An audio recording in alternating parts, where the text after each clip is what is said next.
You are talking about shapeshifters.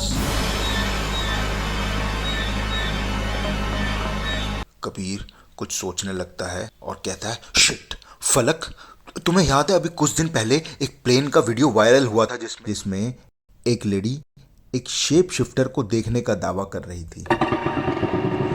तुम्हें लगता है ये वही है? कबीर कहता है, आई डोंट नो फलक, मे बी। कबीर खिड़की में से जगह बना के बाहर निकलता है तो देखता है कि वो एक घने जंगल के बीचों बीच बने किसी पुराने से लकड़ी के मकान में था। वो फटाफट वहां से निकलता है मगर उसे कोई रास्ता दिखाई नहीं देता। तभी उधर से फलक की आवाज आती है, oh no Kabir, he is close to my window, I can see him. Oh my God, क्या हुआ फलक, तुम ठीक हो ना? कबीर, ये बिल्कुल तुम्हारे जैसा है। I can not believe my eyes. Oh no, लगता है उसने मुझे देख लिया कबीर, वो मेरी तरफ आ रहा है। ओ गॉड, अब मैं क्या करूं? फलक, विंडो से दूर हट जाओ फटाफट। ओ शिट, उसके हाथ में पत्थर है Kabir, I think he is going to break the glass. Kabir कहता है, वहां से भागो फलक और बेडरूम में खुद को लॉक कर लो और पुलिस को कॉल करो फटाफट। फलक फटाफट अपने बेडरूम की तरफ भागती है और कॉल डिस्कनेक्ट करके पुलिस को फोन मिलाती है। उधर कबीर गूगल पे लोकेशन चेक करने की कोशिश करता है मगर उसके फोन पे इंटरनेट नहीं आता। कबीर जंगल में दौड़ना शुरू करता है। तभी कुछ दूर जाने के बाद कबीर को एक घर दिखाई देता है जिसकी लाइट्स जल रही थी। वो फटाफट उस घर की तरफ चल पड़ता है। फलक वापस कबीर को फोन मिलाती है, बट कबीर ये हमें मारना क्यों चाहता है? कबीर कहता है, मैं नहीं जानता फलक। तभी अचानक कबीर को कुछ याद आता है। वो फलक से कहता है, फलक, तुम्हें वो मैन्युस्क्रिप्ट याद है जो हमें खुदाई में मिली थी? फलक कहती है, वो संस्कृत वाली? कबीर कहता है, हाँ वही। मैं उसकी ट्रांसलेशन कर रहा था जिसकी वजह से वो मुझे पूरी रीड करनी पड़ी। पहले मुझे यकीन नहीं हुआ लेकिन अब लगता है कि शायद उसमें लिखी बातें सच हो रही हैं। अच्छा, डू यू रिमेंबर वो प्लेन वाला इंसिडेंट कब हुआ था? फलक कहती है, हो गए आई गेस 20-25 दिन। कबीर कहता है, ओ नो, मैंने 20 दिन पहले ही वो मैन्युस्क्रिप्ट कंप्लीट की थी। ओ शिट कबीर, मुझे लगता है उसने विंडो का शीशा तोड़ दिया।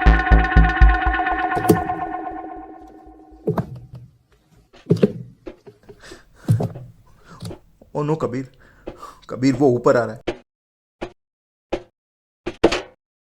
फलक रोने लगती है और कहती है, he is banging on the door, oh God. Kabir कहता है, फलक फलक फलक, तुम घबराओ मत, just block the door from bed, pull whatever you can and block the door. Falak door को ब्लॉक करती है मगर उस चीज के शक्तिशाली प्रहारों से डोर खुल नहीं जाता है। और नो कबीर, और तभी कॉल डिस्कनेक्ट हो जाता है। कबीर कहता है, हेलो हेलो फलक फलक। कबीर दोबारा फलक को कॉल मिलाता है मगर देखता है कि उसके फ़ोन में नेटवर्क नहीं आ रहे थे। वो भागते हुए उस घर की तरफ जाता है।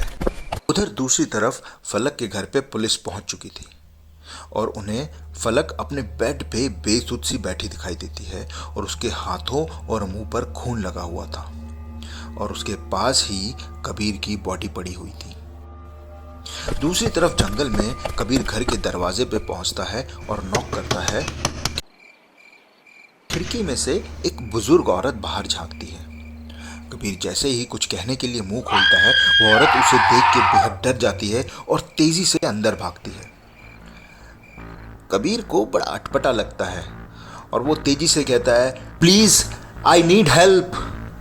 तभी सामने का डोर ओपन होता है और अंधेरे कमरे से एक आदमी हाथ में बंदूक लिए कबीर की तरफ बढ़ता है और घर के अंदर से ही कबीर की तरफ फायर करता है।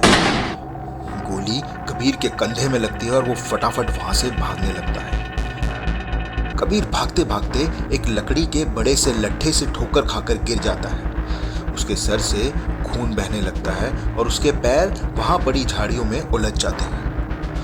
तभी पीछे से दूसरी गोली की आवाज सुनाई देती है जो ठीक उसके सर के पास से निकल जाती है। कबीर किसी तरह रेंगते हुए पास खड़े एक बड़े से पेड़ की आड़ में आता है। उसके सर के जख्म से खून बहने लगता है और उसका पूरा चेहरा खून से लथपथ हो जाता है।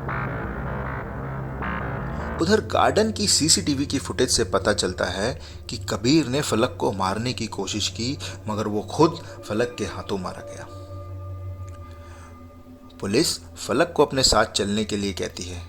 फलक चुपचाप पुलिस के साथ चल पड़ती है और जाते जाते कबीर की लाश की तरफ देख के मुस्कुराने लगती है और उसकी आंखें पूरी तरह सफेद हो जाती हैं।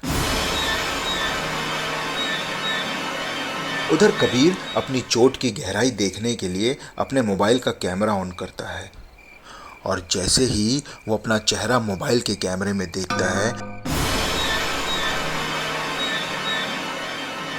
कबीर तेज तेज रोने लगता है और कहता है नो नो नो। कबीर समझ चुका था कि वो औरत क्यों उसे देख के चीखी थी, क्यों उस आदमी ने उस पर गोलियां चलाई और क्यों उस राक्षस ने उसे जिंदा छोड़ दिया। उस राक्षस ने कबीर की शक्ल लेके उसे अपनी शक्ल दे दी थी। कबीर और फलक एक आर्कोलॉजिकल टीम का हिस्सा थे जो श्रीलंका में रावण की लंका के अवशेषों पर रिसर्च कर रहे थे।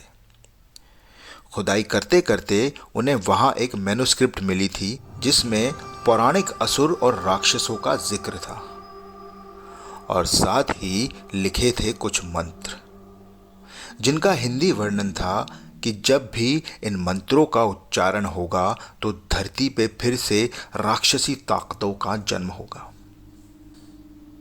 आज कबीर सिर्फ रात में घर से निकलता है, परछाइयों में छुपता हुआ इस बात का पता लगा रहा है कि कैसे वो उस राक्षस को वापस उसकी दुनिया में भेज सके और अपनी शक्ल वापस पा सके। मगर उसको चिंता थी तो सिर्फ इस बात की कि न जाने कितने राक्षस किस शक्ल में हमारे आसपास हमारे परिवारों का हिस्सा बनके हमारे साथ रह रहे हैं।